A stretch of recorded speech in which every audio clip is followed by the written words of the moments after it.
Hello. Good morning.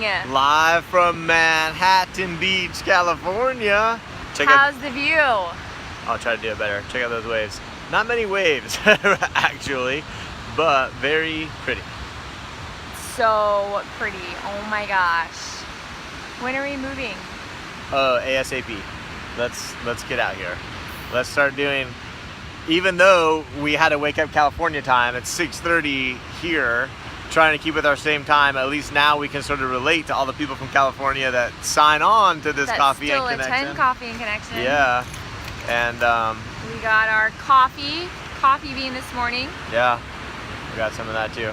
Oh, there it is. Coffee bean stock is about to blow up that they just got on Coffee and Connection. We didn't even charge them.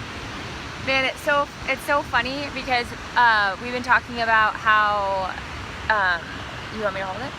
Oh, I got it. You got it? How hot it's been in Texas, and everyone, since we've been in California, everyone here has been talking about how hot it's been here. And I think it was I have a hoodie Saturday on. night. I needed a jacket. During the day it feels amazing, but a little bit early in the morning or a little later in the evening it starts to get chilly, and a lot of people have been like, yeah, we've had pretty hot weather. Good morning, Deb and Gary. We actually just picked them up at the airport and then came straight down here afterwards. They just got back from Hawaii, which when we picked them up it was like 2 a.m. in Hawaii, right? Yeah. 3-hour difference. Uh-huh. Yeah. So they're adjusting, but they're still on. Yeah. And check out this awesome shirt that Deb got me. But you're little hard to miss. Love it. A Jeep with the surfboard. We just drove out here in the Jeep from Texas all the way out, and along the way we didn't want to mess up on our plans for going up Langley, and so even though we were driving so many hours a day, luckily we found one of our hotels had a gym in it, so we could work on that, and we got Duke a little workout too. Look how good he did. He's a champ. 1 week. Pretty funny. But we went to the regular hotel workout room, took Duke in there, stuck him on the treadmill. We worked out, he worked out. Yeah. It was great. It was actually something that our trainer showed us to do in order to build confidence, coordination, and balance for Duke. And I absolutely love putting him on the treadmill because it also gets out energy. Uh-huh. So it's super helpful. Good morning, Annalise. Hey, Annalise is on here too. Man, all the California up? people are up so early. Yes. I'm gonna try to switch. My arm is getting really tired holding this thing right now. That's all right. We forgot our tripod. It's a process. Vacation, Coffee and Connections. This is how it's gonna go.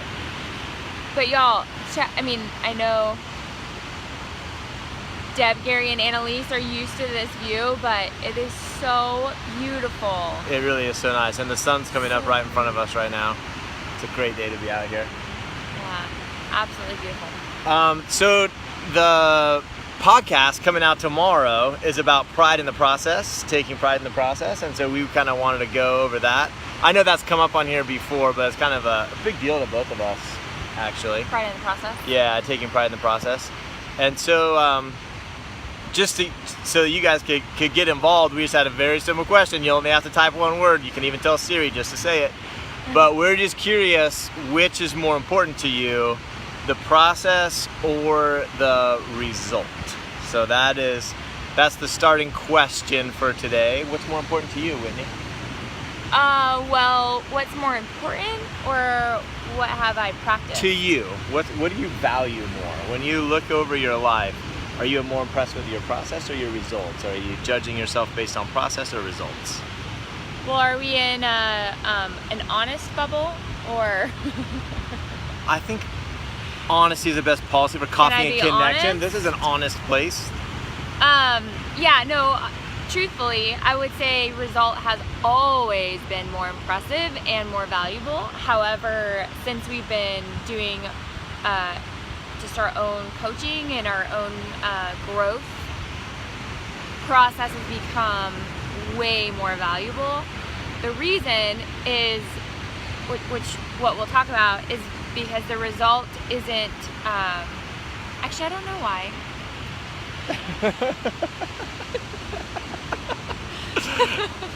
Just kidding.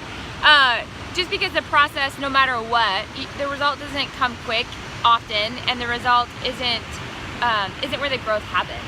And so what I've been learning is that as I take more pride in my process, then even when I'm not getting the result, I'm not giving up on the process, and looking more at ways that I can refine my process.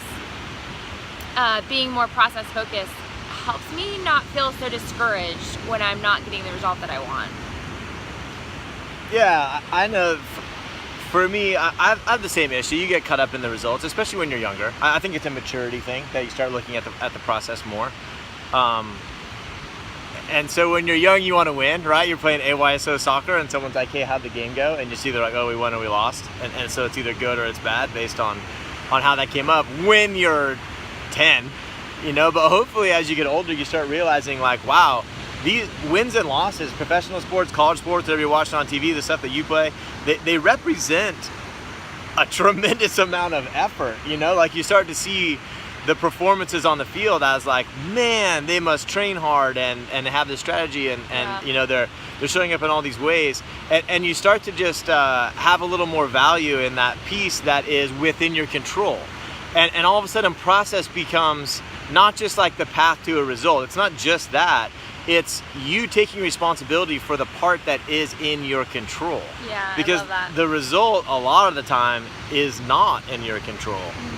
But what's cool, that if you love the process, and this is what I've been discovering, in all full honesty, this has not been my whole life either, but more recently, what I love about the process is that it doesn't change even when you don't get the result, or even when you hit a setback, or even when you do get the result. Yeah. That you, if what you love is showing up day after day, if what you love is taking the next step, then failure, success, you know, setbacks, whatever's going on, it doesn't change anything. You still take the next step.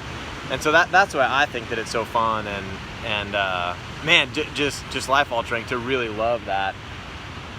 And I think we all kind of know that deep down. I think that people know that the process is valuable because of the way we tell stories. Because like, I know that Whitney loves Michael Jordan, and it's not just because he wins.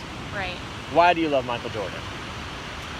Because he was seen as an underdog, and he got rejected and or cut from a team at an early age, and it didn't affect his determination and his success as one of the greatest basketball players of all time.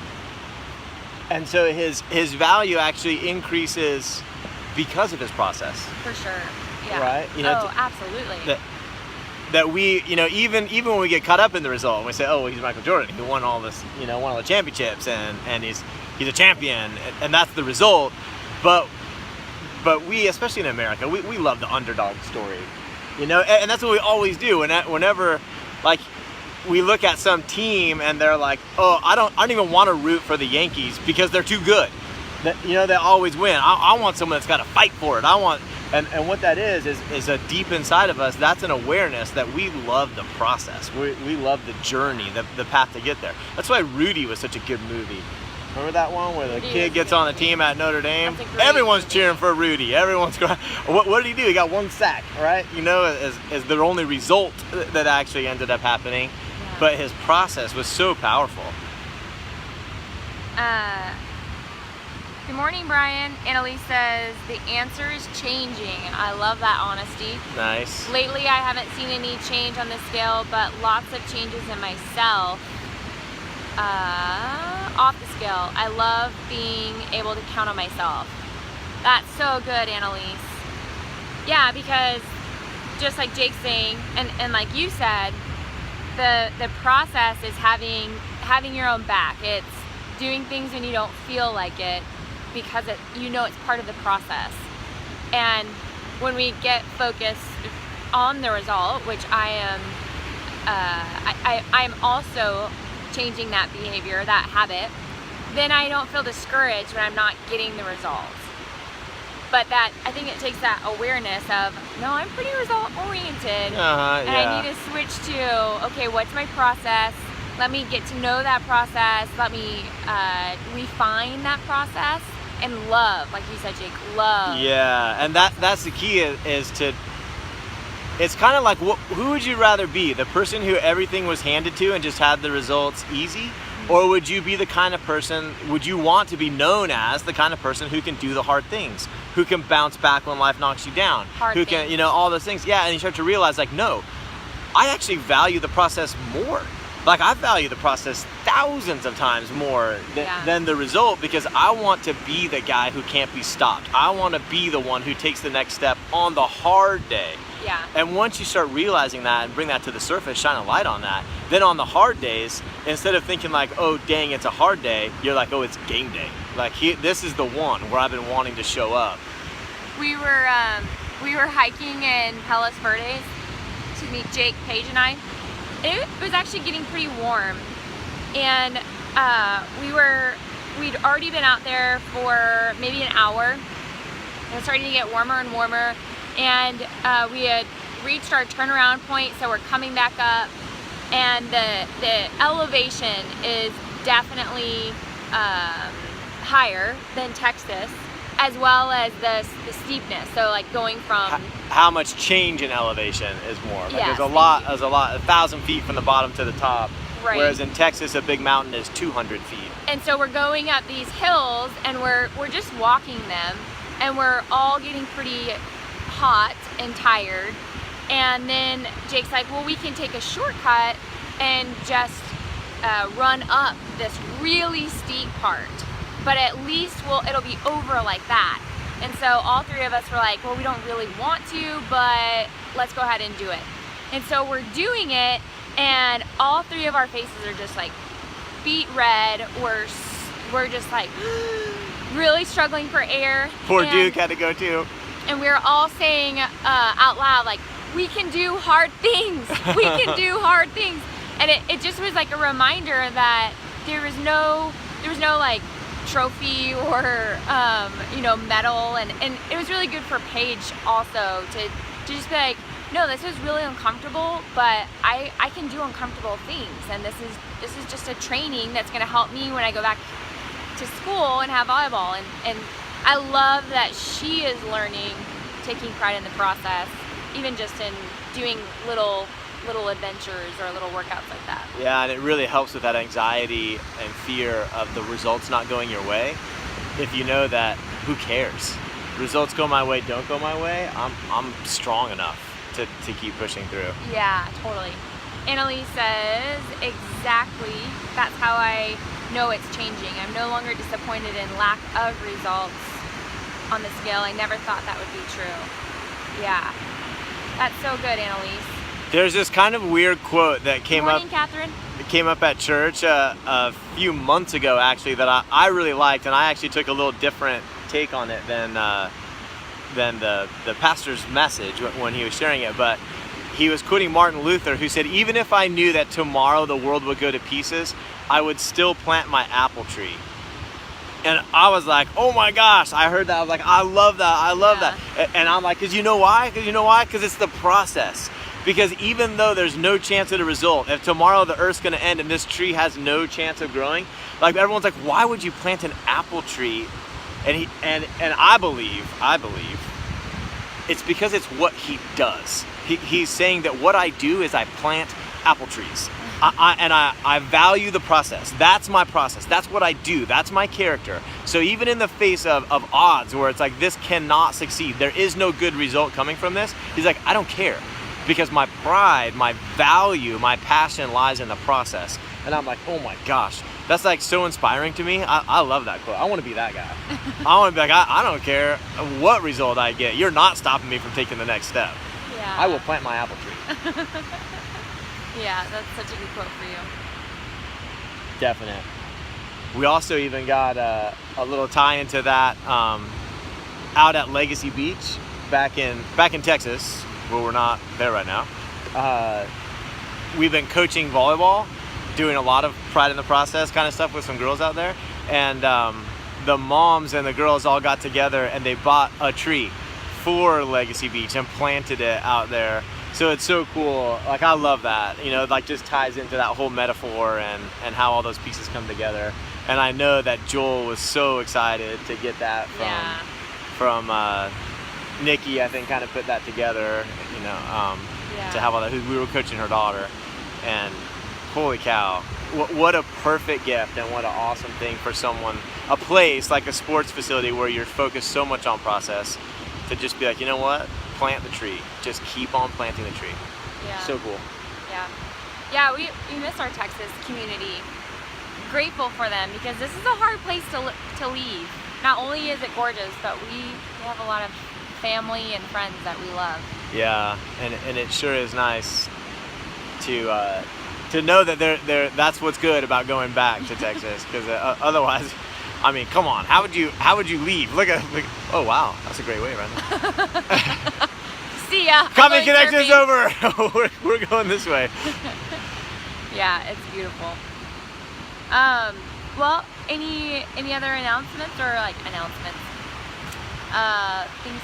Oh yeah, we're starting a awesome training, and we're gonna have enrollment, and it's for emotional adulthood. It's called Emotional Adulthood 101. Yeah, all you emotional kids out there, time to grow up. So, who would it be good for? Specifically, you want me to name some people? No. No, what will it help with? Well, it helps with a lot of people that get too focused on the results. They look at like, oh dang it, things aren't coming out my way, and blah blah blah, and you know, oh, the world's against me, and there's like a hopelessness to it.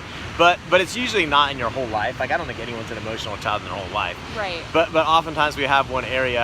I know for myself, I had to do a lot of growing up as a kid to not get angry when I was playing sports. Not let losing like blow my mind and stuff. And so I've spent, you know, years working on that. A lot of people that know me now, like I know, like Joel and Brian watch this and they see me as this like emotionally stable guy. Yeah, 30-year process. It was not always that way. Ooh, I used to get mad and frustrated, but I think that's a good place to look for that sort of thing, for emotional adulthood. Yeah, and one thing that it's definitely helped me with is dealing with difficult people. Oh yeah. Or people that are just not complying with your manual, or like the way you would want them to respond. Not living life the way you think they should be living it. Let me write out all the ways you should behave. My life would be so much easier if all the drivers on the 405 would just drive in such a way that I could get to my destination smoothly. Yeah. So it's definitely helped with that, for sure. And just getting the results that you want and being 100% responsible for the process. Yeah. Having the process. Brian said he can't afford it. I'm assuming California. Yeah, probably. Catherine says, you have a lot of friends and family that I love. Yes. That is true. Brian says Brian. Hey, Brian's never seen me mad about anything. It's like, yeah, you saw me. You've only met me in my 40s. That's why a lot of growing up that happened over time. Annalise asks, when do you guys leave to go up the mountain? Sunday. Yeah, we're out of here in a couple of days. Drive up to Lone Pine, load up the packs. As a matter of fact, I believe Jason and Renee are doing our first shopping run, picking up some of the food for the mountain today.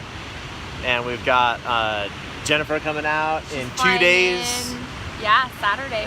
Gonna be out here, and man, it is. We're close to on go time on that mountain. We're gonna go conquer that thing. Yeah, Gary's back from Hawaii, ready to go.